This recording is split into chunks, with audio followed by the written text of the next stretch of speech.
Hey, my name is Lizzie Smiley, and I absolutely love helping people connect with their calling and all the tools they need to kick roadblocks and excuses right out the door so they can cultivate the life they dream about. If you want to launch, grow, pivot, or scale your Etsy shop, or you've always wanted to develop the mindset and skills to run your own business, then I'm your girl.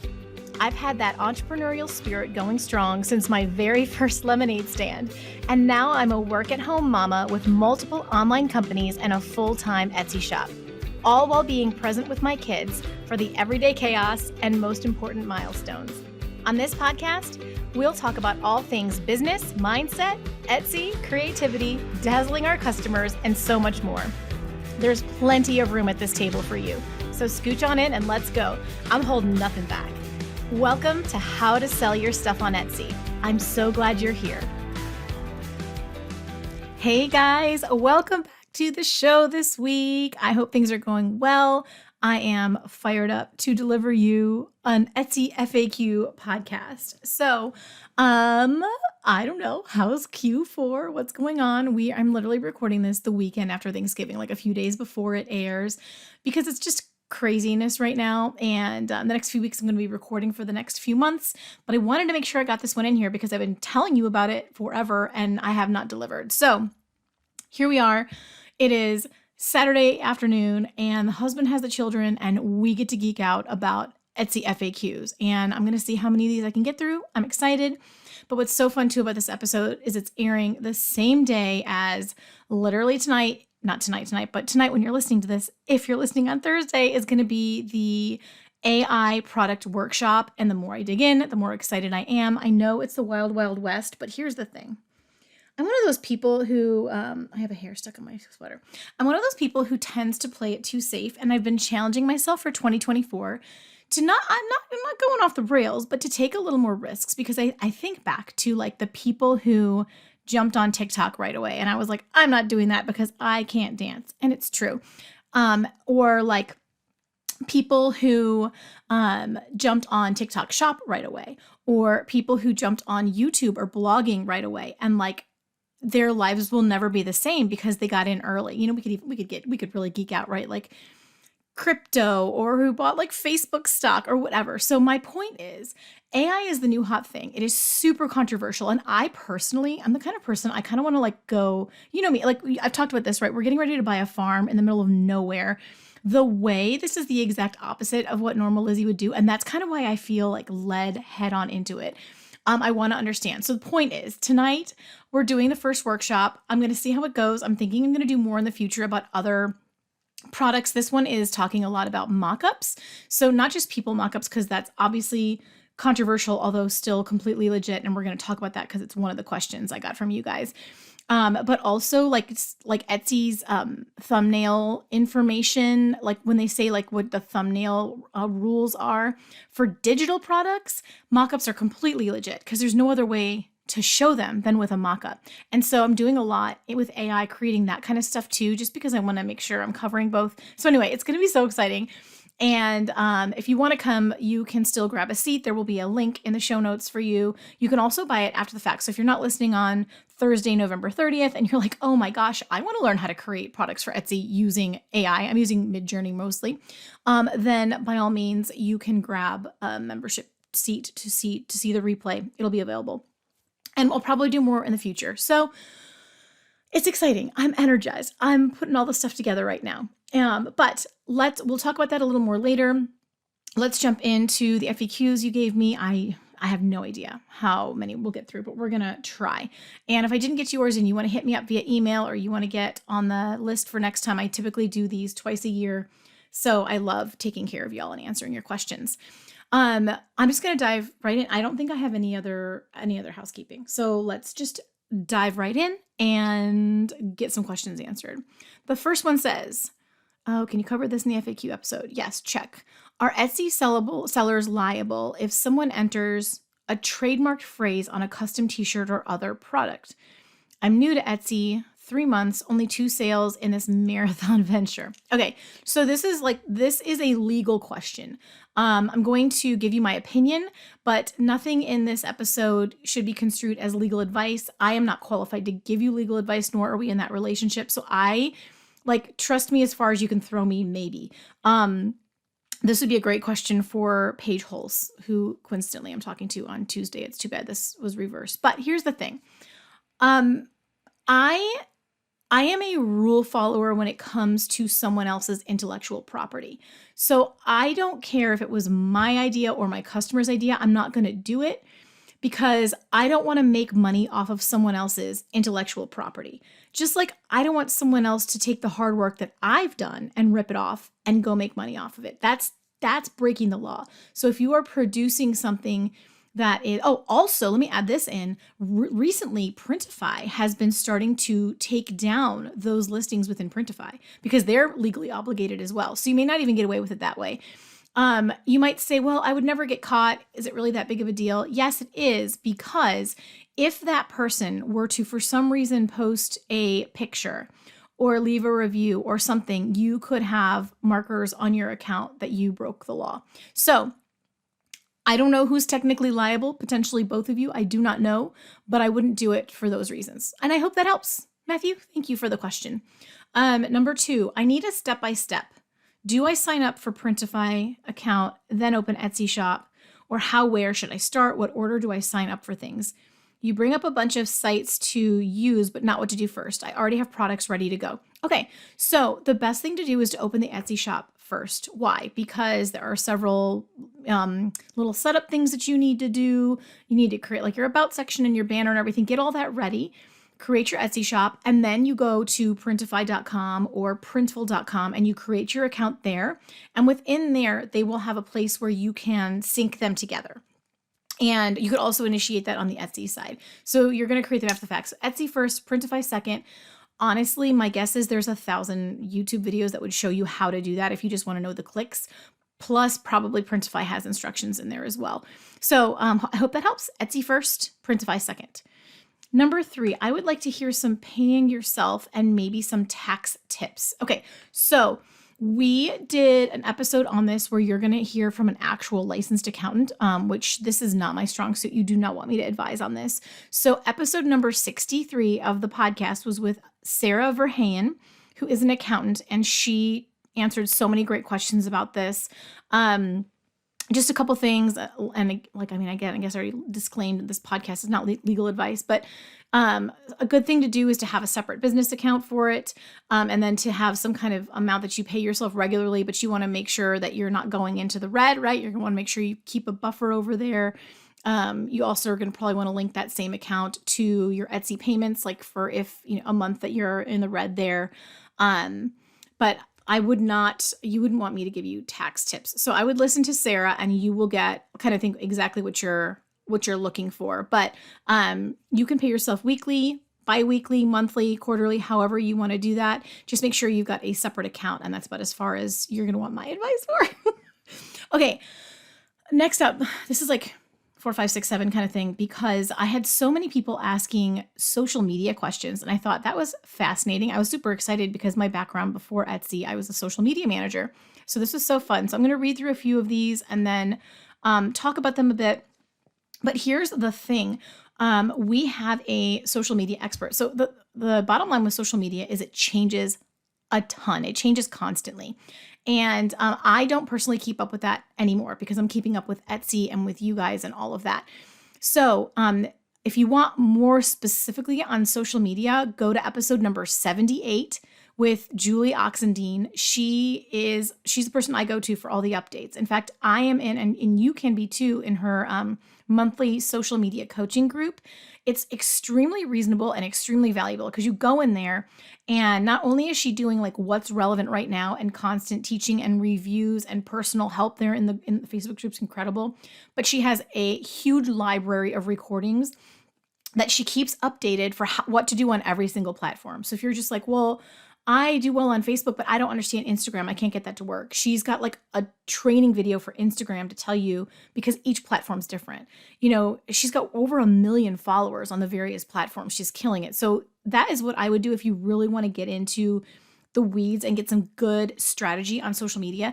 And the thing about Julie that's nice is she's not just a general social media person. She has an Etsy business. She sells wreaths. Like that was her thing on Etsy. and she works with tons of other Etsy sellers. So it's very specific to us. So I want to make sure you know about that. Episode number 78 for sure to start. I will also link the membership because I am in there and like it's extremely valuable for keeping up with social media and knowing what's happening right now. So hopefully that does help. She's been on more than one. She's a good friend of mine, so I really trust her. Even more, all of our guests I vet, but she's actually like a personal friend. So let's talk through some of these questions though. So someone said, regarding social media marketing, if I have a new shop, do I create an Instagram for my shop or use my personal Instagram? If I set up an Instagram for my shop, how do I gain followers? Same question with TikTok. So you for sure don't want to use your personal account. You want to go ahead and create a business account. And the gaining followers, it's the age-old problem, right? So I would use your personal account to draw people for sure, but they're not necessarily going to be your ideal customer. So not only do we need to keep personal and business separate, but we also, for our business, we don't want to just have, followers that don't care. We want people interested. So what you do is you create compelling content. You do stories, you do reels, because those go out to people who aren't just your followers. You can ask friends or colleagues to share. You can use hashtags. They can still help you kind of get some reach on your stuff. But I think Instagram, I will tell you, is very difficult. It's sort of just like reached this place of maturity where the algorithm, it's hard to get a leg up in there without paying for like visibility. The organic reach is kind of meh. And I mean, even I've had trouble having traction on there, whereas over on TikTok, it's like the complete opposite. So I'll talk about TikTok in a second, but it just know that it's a great idea to have a business Instagram, because I do feel like that's one of the first places that people go look you up. But it's going to be hard to gain traction. It's going to be slow going. You may not get a ton of followers. Don't sweat it too much. But your best bet is to stay doing. And this is what Julie helps me with, because it does change like what things are going crazy right now on Instagram. Like I just heard Gary Vaynerchuk. If you guys don't follow Gary V, well, if you don't like swearing, don't follow Gary V. But if you do don't mind swearing and you like tough love, he will give it to you all day long. And that's very much the style that I enjoy to receive from. So he was talking about, he's always testing this. And right now he's doing a photo with a carousel, but the second thing is the video. So whereas before it was always like just video, he's seeing better results by doing photo than video. So I think to the point of this question, just you need to be creating the content that the algorithm wants. Reels, what Gary's doing, the photo, then the video carousel, stories. Those are going to be the big ones. So I hope that helps with that. For TikTok, it's a whole different story. So TikTok still has crazy virality, and you can get on there and post your first video and get followers. Most people don't. That's kind of like, I don't want you to be disappointed if that doesn't happen, but what's amazing is that no new person going on Instagram is going to like hit it off right away unless they're famous or they have some other way to gain traction. The algorithm itself isn't going to do it for them. Whereas TikTok, absolutely. So what I typically suggest is get on TikTok. If you can, have the same name as your Instagram. And what you're going to want to do is you're going to want to go study 5 to 10 accounts that sell or do something similar to what you do, and see what they do and pay attention to their videos that get the most views, comments, saves, all of it. I would spend a few weeks even just studying with all the extra time I could on what works. And then from there, you can go ahead and start creating your own content. It really helps because you need to pay attention to the hook, which is the part in the beginning, like the very first couple of seconds, what you put on the screen and what you say, and then how you run the rest of the TikTok. I would keep them very short in the beginning, but it's really every single account, every single niche is going to be different on TikTok. So pay attention to what's working really well for other people in your niche. Don't directly copy them, but use it to inspire you to create a similar video. You can use some of the same sounds. That can be really helpful, paying attention to like what the music or the background sound is that they're using. Also, if you're selling a physical product, it's not, print on demand doesn't really work. I don't think digital you can do on there yet, but TikTok Shop, if you have videos that do really well on TikTok, you could make so much money on TikTok Shop. It's insane. The virality is nuts over there right now. So I hope that helps. Then the next thing I would do, I would post at least once every day for 30 days. and you're going to learn so much. Something is going to pop off or nothing is going to pop off. And if nothing pops off, I want you to go back to the drawing board and study 10 accounts and figure out how you can get a little closer to what they're doing with your own flavor, your own way. Maybe add some new accounts to study. Maybe add some adjacent accounts. So for example, if you sell beaded necklaces, find someone who sells purses that just see how they're doing it and they could get you some inspiration. And then you do it again. You do another 30 days of posting every single day. So try it, test it. That's the thing. Also, depending on what you're selling, LinkedIn is extreme. If you have to kind of position your content differently, but it's also extremely viral still. It's basically acting like Facebook did back when you could get so much organic reach on Facebook without paid ads. So LinkedIn is huge. And then Pinterest for Etsy sellers is always massive as well. I think that might be in the next question. So I will put a pin there, but I hope that helps. For more, check out Julie, episode 78 and her membership, because it's going to have hours more information for you and more current too. All right, guys, if you've been here for a bit, you've probably heard me say that if you want to beat saturation in the biggest Etsy niches, you've got to find a way in by using micro niches. So a micro niche is a smaller niche within a niche. So for example, the mom niche is massive, right? And if you get on Etsy as a new seller and try to sell a mom sweatshirt, you're probably never going to get found or even make a sale because the competition is just too crazy. But if you pare down to a micro niche, such as like a NICU mom or Catcher mom or Doxy mom, now you're onto something. You have a better chance of penetrating the market because there's still some demand. People are searching for those phrases, but there aren't as many sellers trying to compete in those micro niches. So how do you find them? How do you go about finding a micro niche? One main way that I find them is by using Sales Samurai, which is a third-party tool that gives me SEO clues, like big time. And you can see my YouTube tutorial to try it. There's like a 3-day free trial in the that's available in the show notes link if you like. Look at the video, get the trial, get the discount code. But I've also created for you a free list. I've done the research for you, and it's a list of 100 keywords in various micro niches that all have demand without crazy competition. And you can snag that also in the show notes if you want to get a sneak peek at what the data looks like and how where you can find some areas of opportunity that I have found in my constant SEO research. I hope it helps. And more importantly, I hope it inspires you to hunt for the micro niches because that is your ticket to crazy success on Etsy.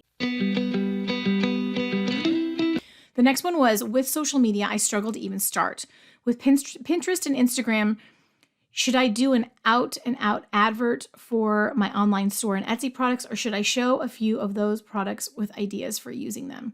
Okay, so let me say first, any kind of advertising, whether we're talking about on Facebook, on Pinterest, on Google, on Etsy, please don't run ads until you have something selling already, because you can waste insane amounts of money on something that isn't proven. Once you have a product or a poster, so like what I do, if I have a TikTok that kind of goes crazy, I put ad spend behind that one. I don't put it behind the one that only 100 people see. I put it behind the one that by itself goes to 10,000 or more views. And the reason is because something about that one worked. And so never run an ad unless people are already buying that product. I hope that helps. But okay, so I talked about Pinterest or Instagram already. So the same thing as that last question would apply on how to start. With Pinterest, so you want to, Emily Vales, we had a Pinterest episode not that long ago. Let me pop over to my podcast and just see what number that was. I should have made a note like I did for the others, but I didn't. Emily Vales, Emily Vales, Vales, is a Pinterest expert, and she is also a friend of mine. She's incredible. And she came on the podcast not all that long ago. And so this is where you could go ham on some Pinterest stuff because their stuff has recently changed a lot. Episode number 93, new Pinterest updates plus pinning strategy for your Etsy business with Emily Vales. Episode 93. I need to make sure I put number 93 in the show notes. Basically, Pinterest is amazing for Etsy because you're just going to create the account and you're going to make it for your audience. So everything that you pin there, whether it's your products or other related products, is going to be it's going to be what they like, the perfect customer for your product. And over there, you're going to pin your products. And if you are running your own website, I suggest directing the traffic to the website. If you are running an Etsy shop, make sure you go in and grab the link from within your shop, because now Etsy is discounting the, when you send your own traffic to your listings, they are, and it sells, they're discounting the transaction fee that they charge for it, like their fee, and that's incredible. So make sure you don't go to Etsy.com, your shop, and grab it from there. Go within your dashboard and grab the link from within your listing, and that will help you to reduce your fee. But yeah, you're gonna post your products, and you can try. So on Pinterest, there's two ways to pin. One is you can click, upload a pin, and you can just put in the link and let it auto populate the image from, basically it's going to pull it from your Etsy shop. I would try that, but I think it would be better to go into Canva and create the right pin size. You know how like Etsy images now are square, so it'd be something like 2000 by 2000 pixels, but the Pinterest pin is long and it's like tall and thin. I would go in, if you really wanted to do a Pinterest game, I'd go into Canva, create my own pins by using some of my pictures, but even like go back to some of your product pictures and like resize them so that you could even take pictures just for this. You could always add them into your like Etsy picture gallery and reuse them. But create your own pins so that they take up the longer real estate in the feed, but both. So do that. You can pin things that are related. I think it's a great idea to use video on Pinterest. So when you suggested, should I show a few of those products with ideas for using them? Heck yes. There's no like right or wrong. So you need to test all of it, because every shop, every vibe, every brand, every niche is going to be different. So for me on Pinterest, I do all of that. I do all of the, I do the products like linked straight from Etsy. I try just linking it directly. I try making my own pin. I try creating related content. Try all of it. I think don't let yourself get into analysis paralysis about it. The most important thing is to be consistently posting stuff over there. And then hopefully my suggestion on the ad spend helped. So, okay, that's been like a million years on social media. I hope that was interesting for you guys. I'm glad we've got another, episode 78 for more social media stuff. Super interesting conversation. Okay, number 4 is, it says lighting on photos. I'm having a hard time getting them to look good. They're either too white from editing, or blue tinted, or yellow. Okay, so the first thing I would do is I would go look at 30 listings that are, best sellers or top performing in your niche, and take a look at what photos are working really well from them. Because when we're just like shooting from the hip on listing pictures, it's that's just a place where you can't play around, because your pictures aren't incredible. It's going to affect you being able to sell anything. So the first thing to do is to go study what looks good. In terms of lighting, the best thing that you can do is to use natural light. So you want to go by a window, either like kind of dawn time or dusk time. So you don't want the bright, you want indirect lighting. You don't want the bright light coming through the window, because it's going to create the streaks and the weird coloring. Something I even sometimes, because I had like a photo deck for my smaller signs, it was just a big wood thing that kind of looked like a rustic wood flooring that I would lay down on the ground. I would put my sign on it with maybe like a little wreath above it, or, eucalyptus leaves, or whatever it was going to be that I was going to stage it with, and then take a picture from above, like looking down on it. And I would do that like when it was either cloudy out, because cloudy kind of simulates dusk or dawn. You just don't want harsh sunlight. You want indirect, filtered, diffused light. So probably what's happening is you're just not taking them at a time when you're getting indirect bright light. I think even using lighting kits can cause icky coloring. It didn't work well for me. I wouldn't go editing them a whole lot. I would just try to get, either right in front of a window when the sun is not directly coming through it, but it's indirect, like dulled lighting from the cloud cover, or sunset or sunrise. That's actually, if you go for a photo shoot, like with your family or for yourself, usually the photographer wants to do like, depending on the time of year, like 5 o'clock in the evening, because it's not the bright overhead sun. It's kind of starting to come down and it diffuses it. So I hope that helped. Number 5, how do I decide if my niche is too narrow, resulting in few clicks? So when you are not getting views on your listings, there's a couple different reasons. One of them is that your SEO is not good. You don't have the right keywords in your titles, tags, descriptions that your ideal client is searching for on Etsy. When they go to the little search bar, they're just not typing in what's on your listing. That can be one reason. You need help with SEO. The second reason can be, yes, that your niche is too narrow, meaning that nobody's actually searching on Etsy for what you're selling. So there could be different reasons for that. Number one, it could be that it's the wrong time of year. You're selling something that's Christmas related around Valentine's Day, and just there are no searches for it at that particular time. So you're not getting the views. Oh, you're saying clicks though. I want to make sure I address that. So narrow. So if it was too narrow, you wouldn't be getting views, if that helps. So now if you're getting views and no clicks, that's your conversion rate, or part of the conversion rate. And that means that someone else is beating you out. So you need to look at the other bestsellers in your listing, the other competing listings, and see what about them may be kind of analyze and figure out why they might be beating you. Either their photography is better, they might have some better SEO, so they're getting more views.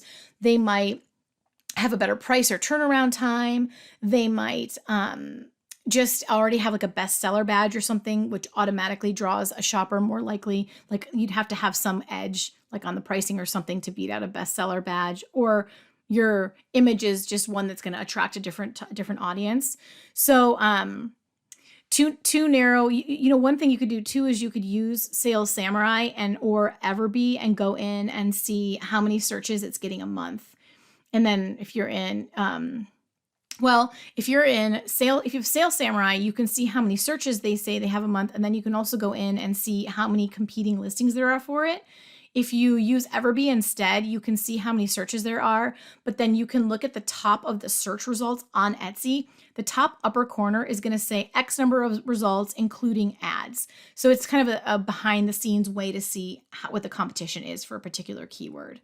So another reason that you could be not getting a lot of views is that your niche is too saturated. So your listing number 100,000, because there are so many others that are using that keyword, and just nobody gets back that far in the pages and the search results.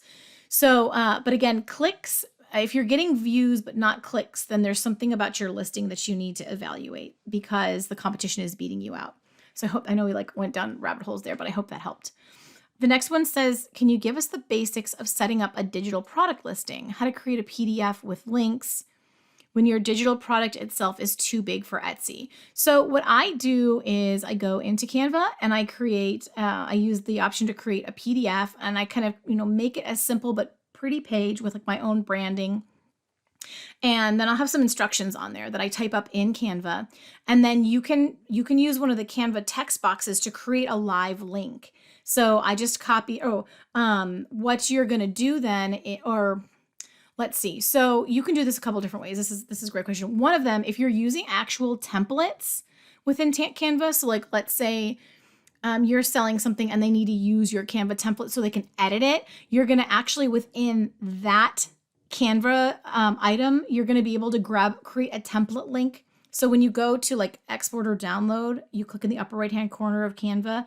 In that list, there will be somewhere that says create link. So you're going to grab the link from there and then paste it over on the PDF in the other Canva document to create it. I know what you're talking about. And then, but if you're just doing PNGs or JPEGs, then you're going to need to do something like create a Google Drive folder.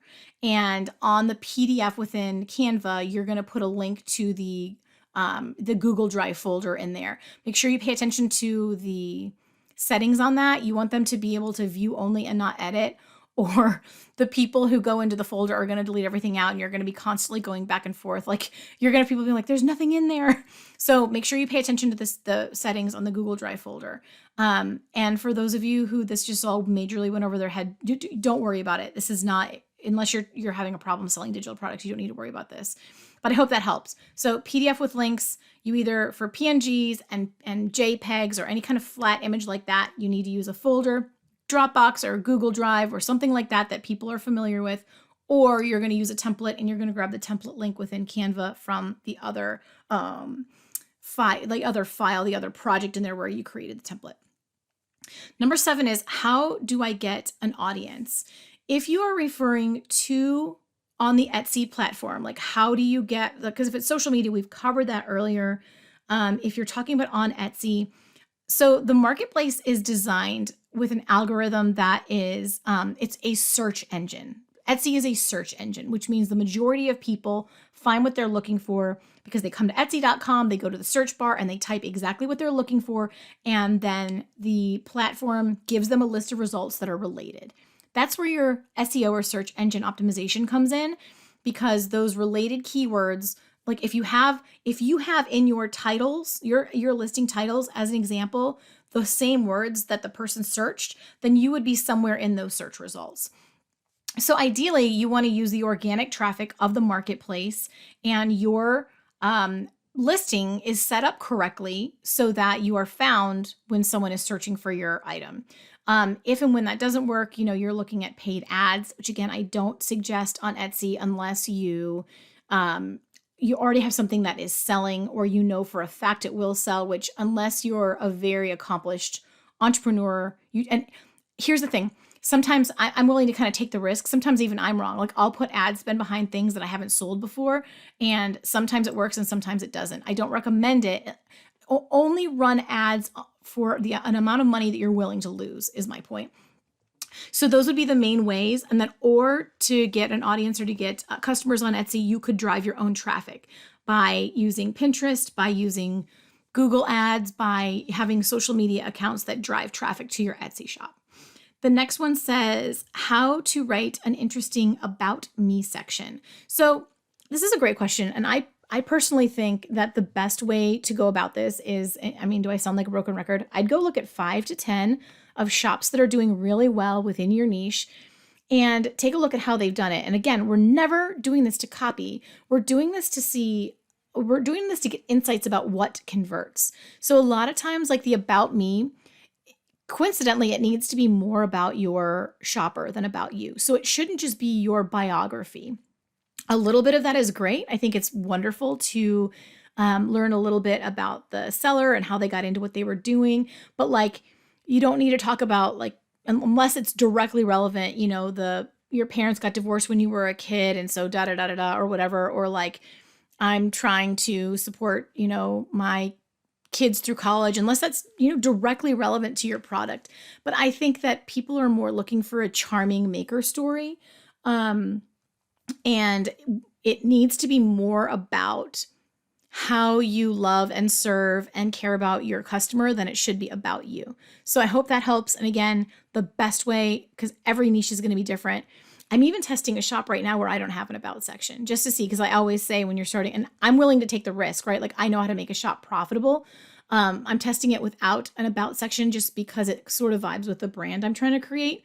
And so far it has not hindered me at all. But I think that when you need everything to help you that's possible, especially if you're doing a handmade product, you need to have an about section. And I would study what some of the other big shops have done in that area to do well. I also think including pictures in the about section is brilliant. Number 9, how can we set up add-on options in our Etsy shops, such as different gift wrap options for different products? Example, I don't want to offer gift wrap on my print-on-demand mugs, but I do want to offer it on some of the handmade keychains I sell. Thanks, Lizzie.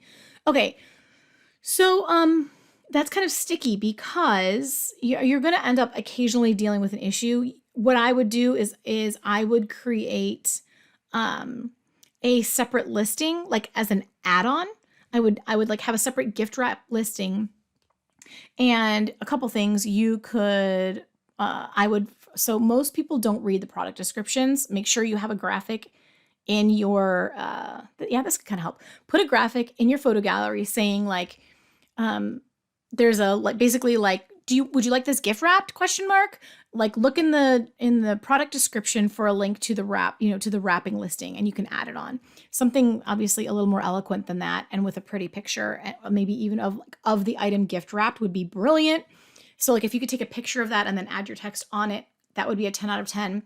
And then have a separate listing I think that, and then the products that are print on demand don't have the graphic in your photo gallery. And I would even maybe in the description have an asterisk and say like not available with gift wrapping.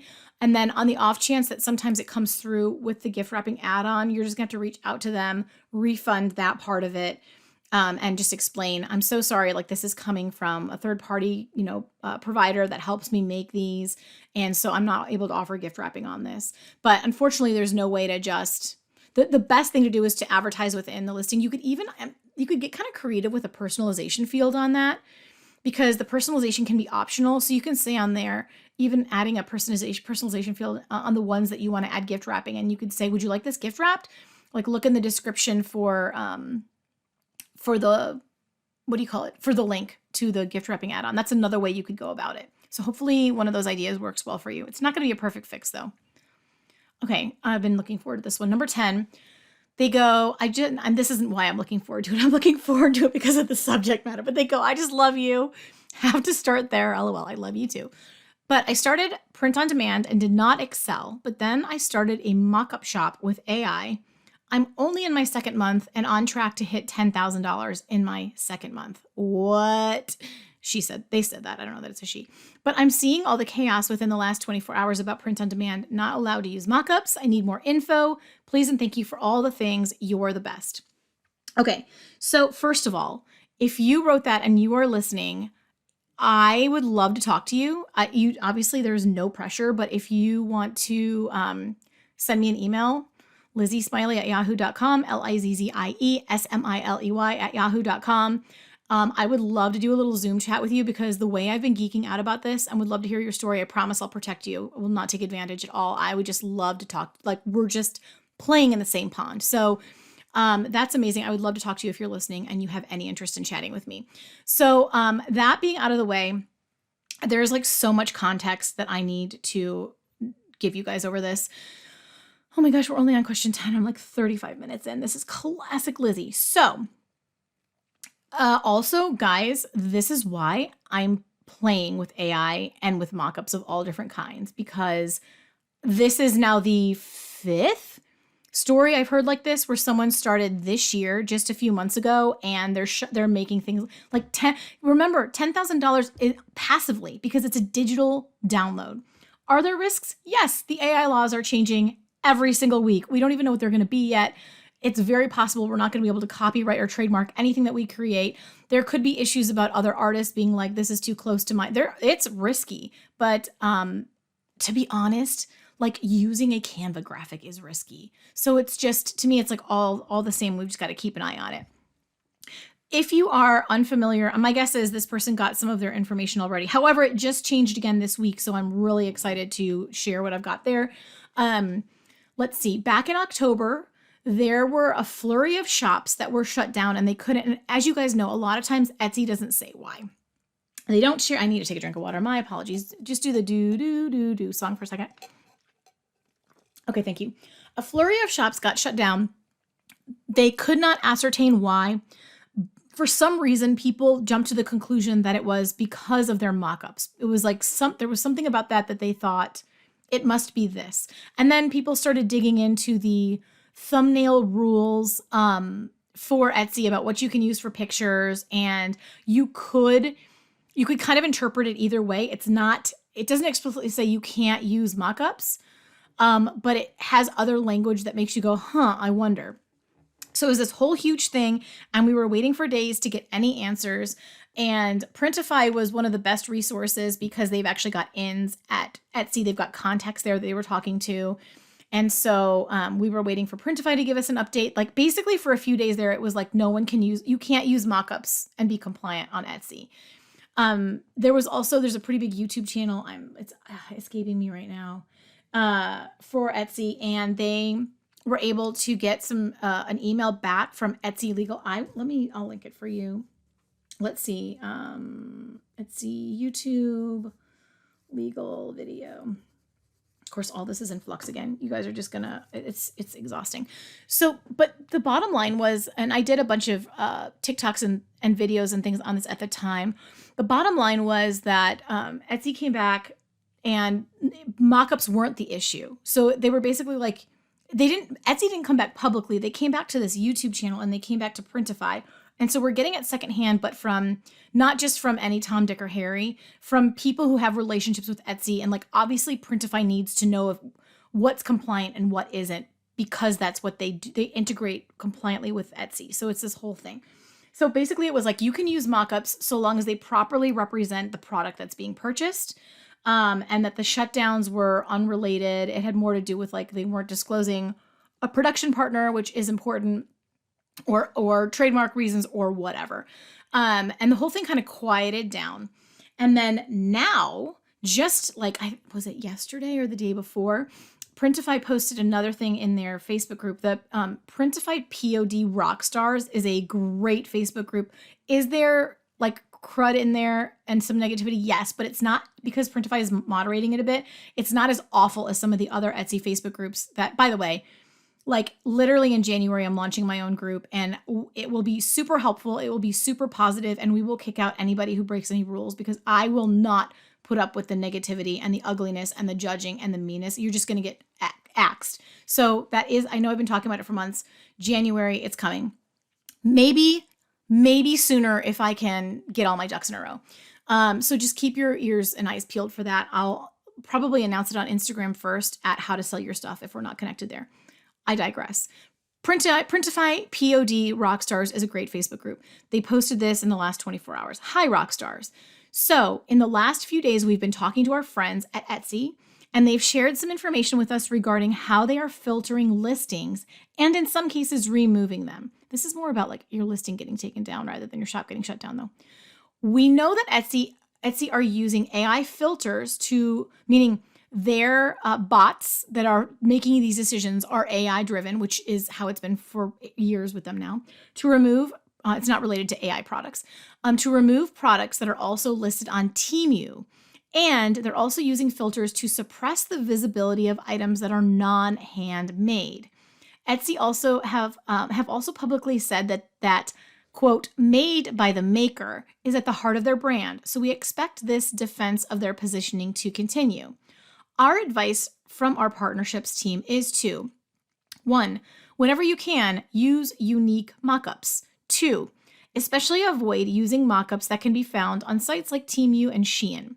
3, when you can, order samples and take photos of real-life people in your products. This is a good practice we see top sellers use. 4, if you have stores on multiple channels, don't use the same mockup on Etsy and the other channel. When we have more information, we will let you know. It's just like, do you ever feel like you're in a, what do you call it? A soap opera? Because I do. So here's my thought about that. And then also in reference to this question about the AI mockups. I actually think, no one has come out yet.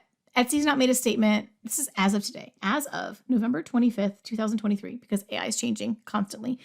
There is no rule saying you cannot use AI on Etsy. I personally think it helps to modify it a little bit, and that's a whole different conversation. I'll talk about it way more in the workshop. But in terms of like, if you're in print on demand, I would avoid using, this is completely opposite of normal. Don't use bestseller mockups. Actually, I think the AI ones for a while are going to be really helpful because there's so many of them available to us and we can be more obscure. So you're going to be one of only a handful of people using that mockup, as opposed to some of the ones that are bestsellers and people on Amazon are using, like they're everywhere. Those are the ones that are causing, because this is really Temu and Shein that's causing the problem, is because we've got these like, drop shippers, which is, and behaving in ways that are not compliant with Etsy.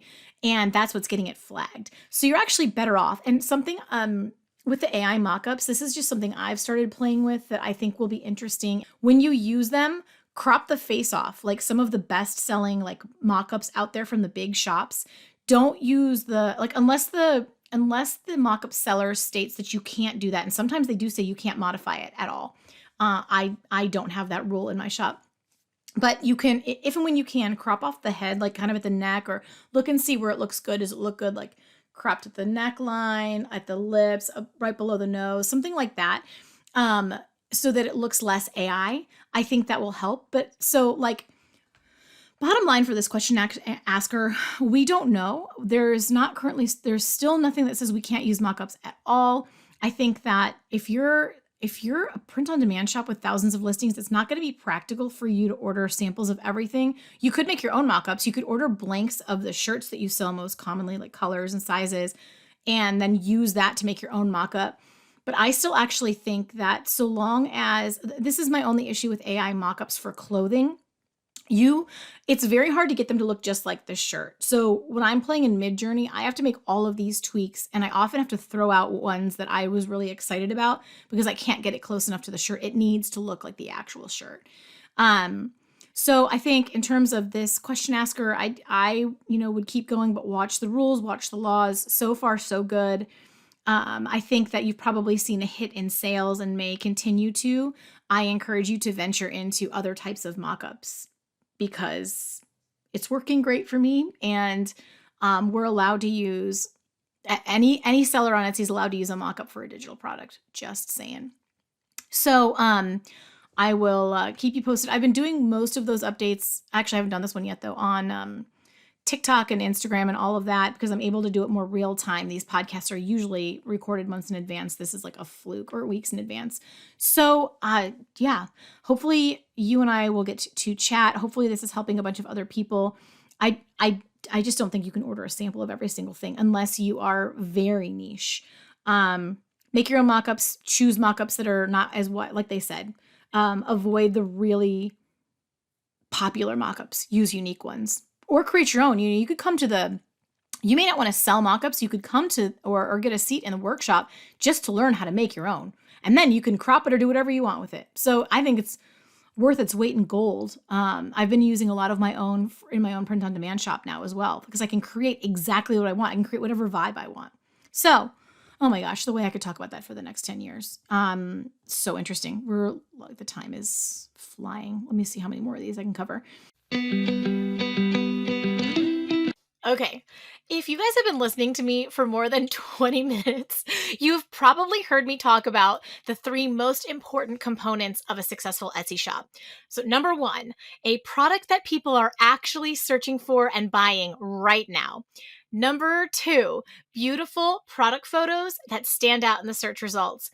And number 3, your SEO or keywords, which really simply just means your Etsy listings need to include the exact same phrases that your shoppers are searching for up there in that Etsy search bar.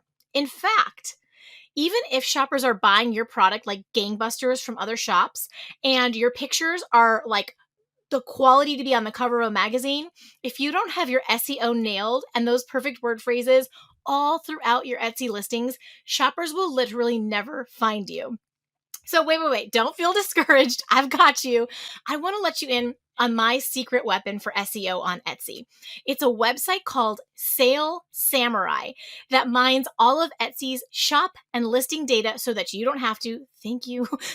You can find out what keyword phrases are searched the most for every single niche and how many listings are using them so that you can understand how steep the competition is. That is so helpful. So within the program, you're able to see details like hundreds of other keywords you can use, what shops and listings are performing the best in your space, what the pricing competition looks like, and so much more. It's literally a goldmine of information that will help you compete in the search results. So if you would like to get a sneak peek of exactly what Sale Samurai can do, why I love it so much, what makes it so powerful, I created a YouTube video that will give you that overview. So check that out. It will be linked in the podcast show notes for you. And so Sale Samurai is a very reasonable monthly membership that you're going to want to maintain because you're going to do this research constantly in your Etsy shop. And they have very generously given me a 20% off for life coupon code just for you guys. So you get to start with a free trial, but go through my link so that they'll give you that lower rate for as long as you stick with the service. We all need to save a few bucks here and there. So the code is how to sell your stuff. There's no spaces between the words and it's all lowercase. But of course, I will just link their site, the discount code, and that YouTube mini tutorial for you all down in the show notes. I'm so excited for you guys to get your hands on this one. I'm obsessed with it. I literally use it every day. I use it with my clients. We help them get the edge, and I just know how much it can help you with that SEO game. So I definitely encourage you to give it a try. What are the rules for selling upcycled items? I'm interested in upcycling with brand name products. So yeah, trademark rules. You cannot use brand name products. You're gonna get slapped with copyright or trademark infringement. You obviously can use certain things to, like, you can get a mug and you can paint it or whatever. You can get a blank shirt, so you can upcycle things in that way. I created our signs with upcycled wood. Like, I used reclaimed wood. And then otherwise, like, you're kind of skirting the vintage niche, which needs to be 20 years or older to be sold as a vintage item. So, but definitely not the candy and the brand name products. You're going to get in trouble for that. Next is, what's the best way to share my craft kit link in my Etsy shop? I have it listed in my shop announcement, but is it cringy to also make an infographic to use in my listing photos? No. Put it in every listing in the description.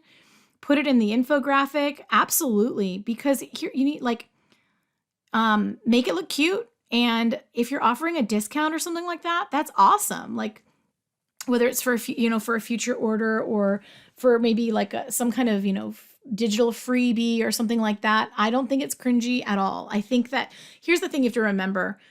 Most people aren't even seeing your shop announcement. And if they happened to see it in your shop announcement and then again in your listing description and or your gallery, no, I think that's great. Because, like, think about the rule of 7 exposures. Like, most people don't buy something or make a decision until they've seen it 7 times. So no, not cringy at all. Great idea. Go get them, Tiger. 13, I should get my husband on for this one. I find finances very confusing. Do you know anyone who can give easy to understand advice about business credit cards for print on demand usage? Or do you have episodes or posts about this I can check out somewhere? Thank you. So, Jenny from the shop, who is one of our print on demand girls, there's lots of episodes with her that I can link Jenny for this one. But she recommended to me a Chase credit card that had, a great, I had no interest for a really long time. And then I get crazy points. I was able to get an iPad and all kinds of things from the points on there. So I think I think it's really important that you don't carry a balance. So if you use it to cover print on demand orders, basically, for those who are listening who don't know what this means, like, when you have a print on demand shop, the order comes through Etsy and it connects over to the print on demand store, like Printify or Printful, and you have to process the order there. So you have to pay in advance for that item, shirt, for example, to be made. So your credit card's on, or your account is on file with Printify. They charge you for whatever the amount is to make it, and then they ship it to your customer. Meanwhile, Etsy holds the funds depending on reserves and all of that. And once you get the funds released, then you're paid, and you get paid back for what you spent to have the shirt made, and then whatever your profit is, you get paid at that point.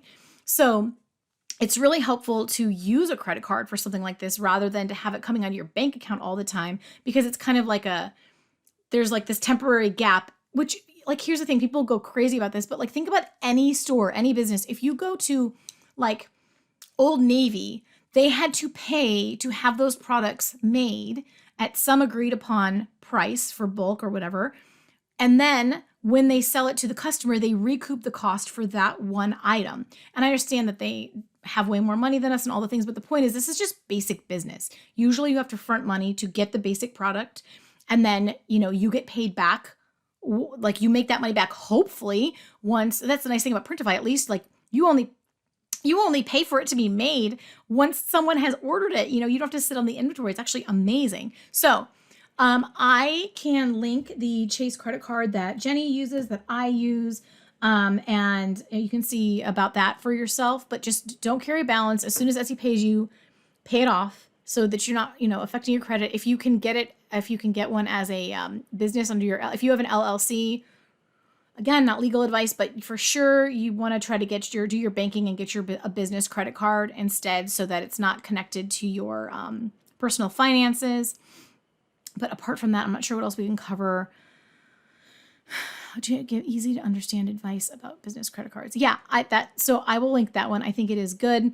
And it is Chase. It has a great website. Everything's very easy to understand. You can see all of it very clearly. And that is a great place to start. 2 more quick questions. Comparing Sales Samurai to Everbee, why is their data so different? Their data is different because Etsy doesn't publish it and they've had to generate their own equations to figure it out. So they both have their own AI running or their own algorithms going or their own way that they are trying to calculate and guess what the search volume is for every single search on Etsy.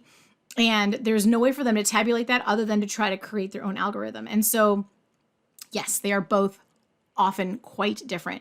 What I have learned is that's why I have both of them. So long as one of them has a good number of searches per month, I consider it one to play with. That's worth playing with. Nothing is ever a surefire thing. Like, they could both say there's a ton of searches on it and it could be a product that never makes me any money. So that's what I do.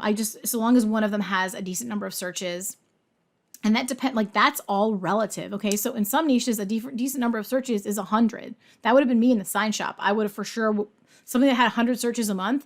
If there were only 2-3 competing listings, yeah, if I sell 40 of those, I'm going to make a crap ton of money. Pardon my language there. But then like on other places, 1,000 would be kind of a small number of searches. So I hope that helps. And then this is going to be our last one. As a print-on-demand seller on Etsy, how to set free shipping in Etsy when Printify publishes my items with shipper costs in Etsy automatically with the integration. Thanks. So you need to go into your dashboard settings and into your your shipping settings and set it as a standard free shipping. It should not, that would override whatever comes through from Printify. So, okay, I've talked your ears off for 53 minutes, actually more than that once I add in the other stuff that's got to be in here, but I hope this has been helpful. I have a few carryover and we will do this again next year, first half of next year. Let me know, give me feedback about the episode. Do you like these FAQs? Do you wish I did them more often? Do you wish I did them differently? Someone actually told me that the form that I use, the survey form, kept glitching. So if that was your experience as well, let me know. And maybe I need to find a better way to have you guys submit questions. But give me all the feedback. I am celebrating you and your Q4. I believe in you. I believe that Etsy is still totally viable. I believe it can change your life. I believe that you can do it. You just have to, what is that? There was this sermon that I watched and the guy, I've heard him say it several times. He said, even an old blind squirrel finds a nut every now and again if he just doesn't give up. And that just, I don't know, I like animals, so it sticks with me. Just please don't give up. Please don't give up. I'm begging you, don't give up. If it's not working, let's pivot. Just like the person who said they were trying print on demand. It didn't work as well. And AI mockups is killing it for them. I'm not saying you need to go that route. I'm saying if it's not working, try something different. And if you need help, hire me for a coaching session and I'll help you figure it out. But don't give up. It's just, you're worth it. Okay. You and your family. I love you guys so much. And I will see you next week. In the meantime, say it with me. Go make something awesome. Bye, y'all. And that's a wrap on this episode of How to Sell Your Stuff on Etsy. Thanks so much for hanging out with me today. If you're looking for more resources, head on over to howtosellyourstuff.com, where you'll find podcast show notes, all the links from today's episode, the blog, courses, coaching, and more. If this episode was helpful to you, awesome. The greatest compliment I can receive from you is a rate, review, and subscribe on this podcast. Not only will it allow us to connect again on a future episode, it lets me know I'm providing you with value and helps other people find this content more easily. From the bottom of my heart, thank you for your support. Have a great day and see you next time.